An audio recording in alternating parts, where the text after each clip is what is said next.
روزوں یا ذی الحجہ کے 9 روزوں میں پوری کر سکتے ہیں، سیدہ فاطمہ کراچی سے نہیں کر سکتے۔ رمضان کے روزوں کی قضا رمضان کے روزوں ہی کی نیت سے ہوگی، اس میں شوال کے 6 روزے یا ذی الحجہ کے 9 روزے نہیں آ سکتے اس میں۔ منت کے روزوں میں قضا روزوں کی نیت کرنا، کیا منت کے روزے میں رمضان کے قضا روزے کی نیت کر سکتے ہیں؟ حمنا خان جی نہیں کر سکتے۔ منت کے روزے بالکل الگ ہوں گے، رمضان کے قضا روزے بالکل الگ ہوں گے۔ عید کے بعد صدقہ فطر ادا ہو جائے گا، عید تک کوئی مستحق تلاش کرنے کے باوجود نہ ملے تو عید کے بعد ادا کرنے سے صدقہ فطر ادا ہو جائے گا۔ تنوین خار انڈیا سے جی ادا ہو جائے گا، کوئی حرج نہیں ہے اس میں، بہتر تو یہ کہ اس سے پہلے دے۔ مرحوم کی طرف سے روزے رکھنا، کوئی شخص فوت ہو جائے اور اس کے ذمے روزے باقی ہوں تو کیا اس کے وارث کی طرف سے روزے رکھ سکتے ہیں؟ شمس الحق دبئی سے، اس بارے میں دلائل متعارض ہیں، راجح بات یہی ہے ہماری نظر میں کہ نہیں رکھ سکتے روزے۔ ہاں اس نے روزہ رکھنے کی، روزے کے فدیے کی وصیت کی ہو، میت نے اگر وصیت کی ہو تو پھر 1/3 مال میں سے اس وصیت کو پورا کیا جائے گا، اور اگر وصیت نہیں کی تو پھر فدیہ بھی نہیں دیا جائے، یہ فدیہ دینا بھی لازم نہیں ہے۔ ساری زندگی کے روزوں کا کفارہ کیا ہے؟ اگر کوئی شخص فوت ہو جائے اور اس کے ذمے ساری زندگی کی نمازیں اور روزے ہوں تو اس کے لیے کیا کیا جائے؟ کیا اس صورت کے لیے کوئی ہیلہ وغیرہ ہے؟ زینت علی کوئی ہیلہ نہیں ہے، بس توبہ استغفار کریں۔ اگر اس نے وصیت کی تھی فدیے کی تو وصیت پوری کر دی جائے، اگر وصیت بھی نہیں کی تھی بس توبہ استغفار کیا جائے اس کے لیے۔ روزے کے فدیے کی رقم کہاں خرچ کی جائے؟ مرحوم والدین کے روزے یا نماز کے فدیے کی رقم کن مصارف میں خرچ کی جا سکتی ہے؟ تعمیر مسجد یا مدرسہ میں، یا کسی غریب سگے یا دور کے رشتہ دار کو دی جا سکتی ہے؟ شوکی صاحب کراچی سے۔ جناب فدیے کی رقم کا مستحق وہی ہے جو زکوٰۃ کا مستحق ہے، اس میں مالک بنانا ضروری ہے غریب کو، تو قریبی رشتہ دار کو بھی دے سکتے ہیں، کوئی بھی غریب مسکین ہو اس کو دے سکتے ہیں، مدرسوں میں بھی دے سکتے ہیں، بشرطے کہ مدرسے کی انتظامیہ پر اطمینان ہو کہ یہ زکوٰۃ کے مستحقین میں یہ رقم خرچ کرے گی۔ تو جہاں زکوٰۃ خرچ ہو سکتی ہے وہاں روزے اور نماز کے فدیے کی رقم خرچ ہو سکتی ہے۔ اچھا بھائی، 8 سال کے سجدہ تلاوت کی قضا کا طریقہ، اگر کسی شخص نے پچھلے 8 سالوں سے اب تک لا علمی کی وجہ سے سجدہ تلاوت ادا نہ کیا ہو تو کیا حکم ہوگا؟ عرفان صاحب دبئی سے۔ ادا کر لے، اندازہ لگا لے کہ کتنے سجدے ہوں گے میرے ذمہ، بہت زیادہ 1000 ہوں گے، 2000 ہوں گے، تو روزانہ 4 5 6 7 8 10 سجدے کر لے، انشاءاللہ تھوڑے دنوں میں پورے ہو جائیں گے۔ تو کوئی بہت زیادہ ٹائم تو نہیں لگتا سجدہ کرنے میں، اور ثواب کتنا ہے سجدہ کرنے کا؟ حدیث میں آتا ہے جو ایک سجدہ کرتا ہے اللہ اس کا ایک درجہ بلند کرتا ہے اور ایک گناہ اللہ اس کا معاف کرتا ہے۔ اب آخری بات کر کے بس سچی مچی میں بیان ختم کر رہا ہوں، سچی مچی میں وہ آخری بات یہ، ابھی وقت کیا، یہ گھڑی دکھانا ذرا، ٹائم بتانا کیا ہو رہا ہے؟ 29 بس، اب سچی مچی دیکھو، اسلام ایک مکمل پیکج ہے نا، تو اس لیے اسلام نے کم کھانے کا عادی بنانے کے پیکج بھی ہمیں دیے، وہ پیکج یہ دیا کہ روزے کو عبادت قرار دے دیا، ایک تو فرض ہے رمضان کا، اور اس کے علاوہ بھی ترغیبات دی ہیں۔ قرآن میں جہاں بھی اہل جنت کی اللہ صفت بیان کرتے ہیں وہاں یہ بھی بیان کرتے ہیں کہ التائبون العابدون الحامدون السائحون، وہ روزہ رکھنے والے ہوتے ہیں۔ آج ہماری سوسائٹی میں نفلی روزوں کا رواج ختم، نفلی روزوں کا رواج ختم۔ آج میرا موڈ ہو رہا تھا صبح روزہ رکھنے کا، گھر والوں نے بولا نہیں بھائی بیان بھی کرنا ہے، بالکل ہی حالت، یہ گرمی اتنی شدید ہے، تو مجھے خیال آ رہا تھا کہ یار ایسی شدید گرمی ہی میں تو روزہ رکھو گے تو روزے کی عادت پڑے گی۔ میں نے نہیں رکھا، میں اتنا نیک ہوں نہیں، لیکن خیال یہ آ رہا تھا مجھے 50% اٹھا کہ سحری کر لیتا ہوں، پھر کہا نہیں، پھر کہا کر لیتا ہوں، پھر کہا نہیں، 10 دفعہ گیا ہوں گا، پھر خیال آیا جمعے کا دن ہے، چھوڑو اتنا لمبا بیان، کیونکہ ابھی جو ہم لوگوں نے 9 ذی الحجہ کا جو روزہ رکھا نا اس میں حالت پتہ ہی ہوگا کیا ہوئی ہے، بچے ہمارے اوندھے پڑے ہوئے تھے اثر میں، سارے بہت ہی حالت خراب ہوئی تھی۔ لیکن آپ اور مجھے، ہم سب کو چاہیے ہم اپنے آپ کو محنت اور مشقت کا عادی بنائیں، گرمیوں میں روزے رکھا کریں، چند دن تکلیف ہوگی اس کے بعد کیا ہو جائے گی؟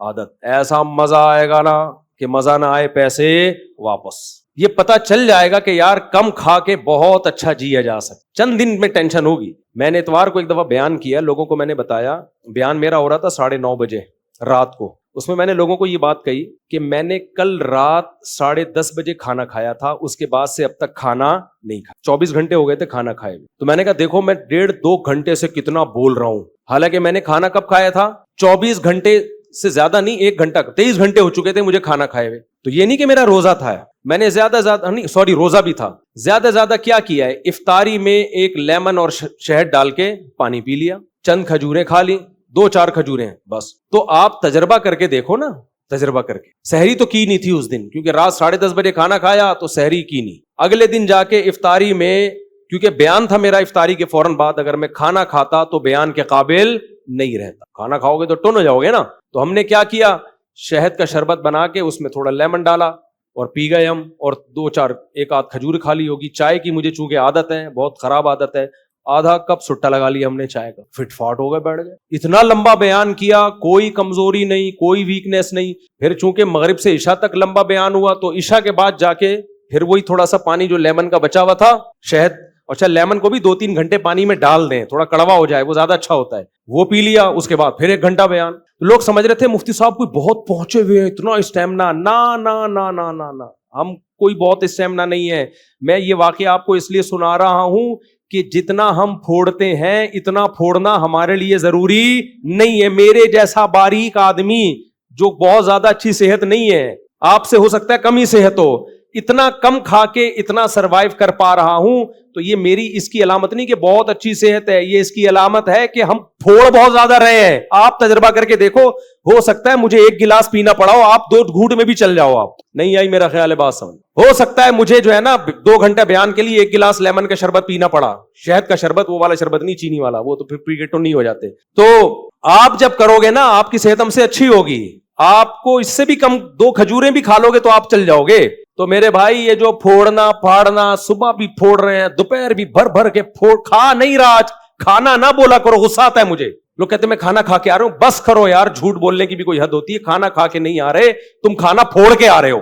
کھا کے نہیں آ رہے ہو تم, جھوٹ بول رہے ہو, تم پھوڑ کے آ رہے ہو کھانا. تو جھوٹ کی بھی کوئی حد ہوتی ہے, اس کو کھانا تھوڑی بولتے ہیں. تو یہ کرنا پڑے گا میرے بھائی. تو نفلی روزوں کی عادت ڈالو. ایام 20 کے روزے ہیں, 13, 14, 15, جمعرات اور پیر کا روزہ. اور پھر حدیث میں یہ بھی آتا ہے, نبی صلی اللہ علیہ وسلم روزے رکھنے پر آتے تو رکھتے چلے جاتے, چھوڑنے پر آتے تو چھوڑنے.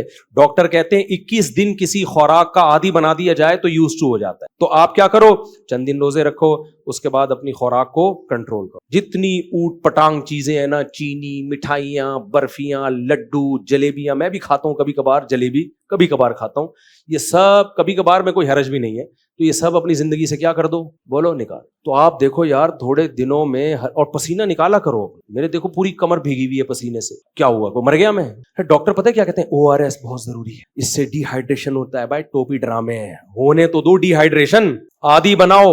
تھوڑی سی گرمی لگی ایک دم نمکیات پینا شروع, نہیں یار, آپ روٹی کھاؤ گے نا اس میں ہوتے ہیں نمکیات, بہت زیادہ چھوئی موئی بننے کی بالکل بھی ضرورت نہیں ہے. ہاں اس گرمی میں تھوڑا ایک احتیاطاً رکھ لو کہ بالکل ہی مرنے نہ لگے, کہیں ایسا نہ ہو. تو اپنے آپ کو عادی بناؤ میرے بھائی. ہمارا مذہب تعیش پسندی ہمیں نہیں سکھاتا, ہمارا مذہب ہمیں کیا سکھاتا ہے, چستی سکھاتا ہے. اور وہ خوراک کو تبدیل کیے بغیر ممکن نہیں ہے. لڈو پھوڑنے, مجھے مٹھائی کے ڈبے مت دیا کرو اللہ کا واسطہ, میں کھاتا نہیں ہوں. میں مٹھائی کا ڈبہ فوراً کیا کر دیتا ہوں, پارسل کر دیتا ہوں, اپنے دشمنوں کو کھلاتا ہوں. میں جس پہ مجھے غصہ ہوتا ہے میں کہتا ہوں اس کو کھلاؤ. ایسا, یہ میں مذاق کر رہا ہوں, ایسا نہ ہو کسی کو میں نے مٹھائی کھلائی ہو تو وہ بولے اچھا یار مفتی صاحب کو ہم سے دشمنی ہے. تو یہ ہمارے مذہب کا, اس سے آپ میں کنٹرول پیدا ہوگا. مسلمان پوری دنیا میں اسلام کو بدنام کر رہے کھا کھا کے. ہماری صحتیں انگریزوں سے اچھی ہونی چاہیے تھی کہ نہیں ہونی چاہیے تھی, ان سے اچھی ہونی چاہیے تھی. نبی نے فرمایا المومن القوی احب الی اللہ من المومن الضعیف, طاقتور مومن اللہ کو کمزور مومن سے زیادہ محبوب. آپ صلی اللہ علیہ وسلم فرمایا کافر 7 آنتیں بھر کے کھاتا ہے, مومن صرف 1 آنت بھرتا ہے. آج الٹا ہو گیا, کافر تھوڑا سا کھائے گا, مومن کھائے گا نہیں بلکہ پھوڑے گا.